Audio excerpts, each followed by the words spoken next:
Para sahabat yang terkasih, salam berkah di hari Jumat ini. Apa yang kita alami dalam perjalanan hidup ini, yakin dan percaya, senantiasa ada rancangan Tuhan di dalamnya. Khususnya hari ini, Sabda Hidup kembali menyapa hati kita semua yang diambil dari Injil Matius, bab 9 ayat 27 sampai 31. Injil hari ini begitu indah para sahabat yang terkasih. Tentang dua orang buta yang disembuhkan oleh Tuhan. Tetapi mari kita lihat secara lebih mendalam.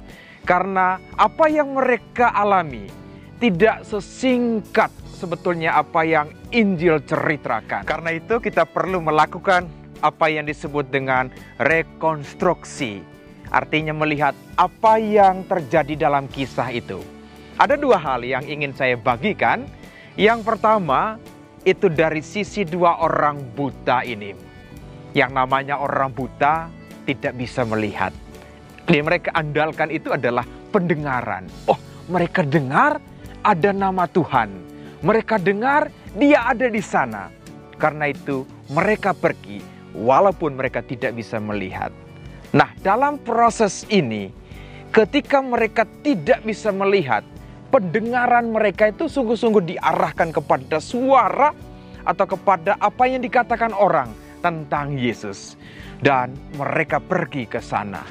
Begitu mereka pergi ke tempat itu, sebetulnya dalam perjalanan mereka sudah meminta sesuatu. Kasihanilah kami. Tetapi Yesus seolah-olah cuek. Dan sebetulnya ketika sampai di rumah itu, mereka semua ada dan Yesus melihat. Dan kemudian Yesus juga bertanya kepada mereka, apakah kamu yakin bahwa saya bisa melakukan? Dan terjadilah apa yang disebut dengan mujizat itu. Orang buta kemudian bisa melihat. Ini proses yang pertama. Nah, proses yang kedua para sahabatku yang terkasih. Dari sisi Tuhan Yesusnya. Tuhan Yesus sebetulnya dia bisa kok langsung begitu lihat seperti yang dalam kisah-kisah yang lainnya. Ada yang sakit langsung disembuhkan. Tetapi dalam kisah ini beda di sana. Yesus itu membiarkan, dalam bahasa tadi itu ada cuek dalam tanda petik. Tetapi sebetulnya yang mau ditunjukkan oleh Tuhan itu adalah ada satu tempat yang kemuliaan Tuhan itu sungguh-sungguh dinyatakan. Dan itu terjadi di rumah di sana. Dan apa yang terjadi? Yesus menyembuhkan kedua orang buta ini. Karena itu dia katakan iman itulah. Mari kita renungkan para sahabatku yang terkasih. Dua hal dalam perjalanan hidup ini. Yang pertama, sering kita mendengar bahwa iman itu muncul dari pendengaran tentu akan firman Tuhan. Dan pendengaran di sini yang dimaksudkan itu adalah tidak hanya melalui telinga, tetapi masuk di dalam hati. Dan inilah yang disebut dengan iman. Karena itu benar sekali dalam surat kepada orang Ibrani bab 11 ayat 1. Iman itu adalah dasar bagaimana kita bisa melihat apa yang tidak bisa kita lihat. Karena sering terjadi kita menggunakan mata. Tetapi banyak hal itu hanya terlepas pada kenikmatan mata. Oh, setelah saya sembuh, apa yang dilakukan oleh Tuhan? Wah, saya senang, mata saya itu bersinar. Tetapi sebetulnya Yesus mau kita lebih dari mata, masuk lebih mendalam lagi.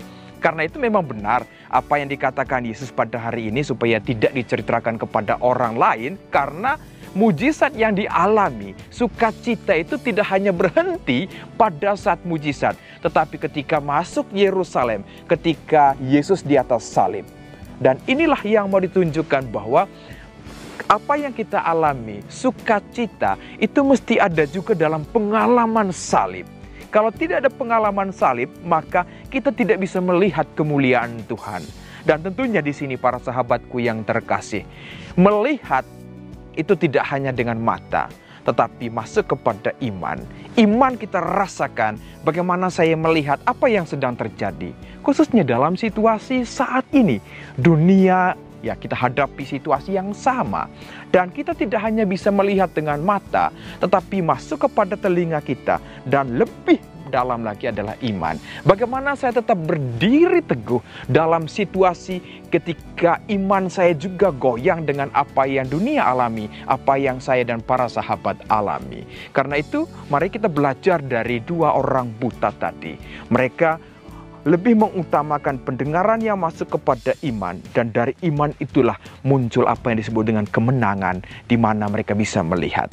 Sering dalam perjalanan hidup ini, kita tidak bisa melihat apa yang lebih dari pengalaman yang biasa. Karena itu kita butuh kedekatan kita dengan Tuhan dalam iman. Iman yang kokoh itu membuat kita mampu menghadapi badai apa saja. Badai sakit, penyakit, badai kehidupan ekonomi keluarga, badai pekerjaan yang sedang kita alami dengan situasi saat ini. Karena itu para sahabatku yang terkasih, masuklah dalam doa dan biarlah iman itu menjadi dasar untuk bertumbuh. Ketika kita tidak bisa melihat apa yang seharusnya kita lihat, tetapi iman bisa melihat secara sempurna. Teruslah melangkah. Sabda Tuhan, sabda hidup. Tuhan Yesus memberkati, Bunda Maria merestui. Amin.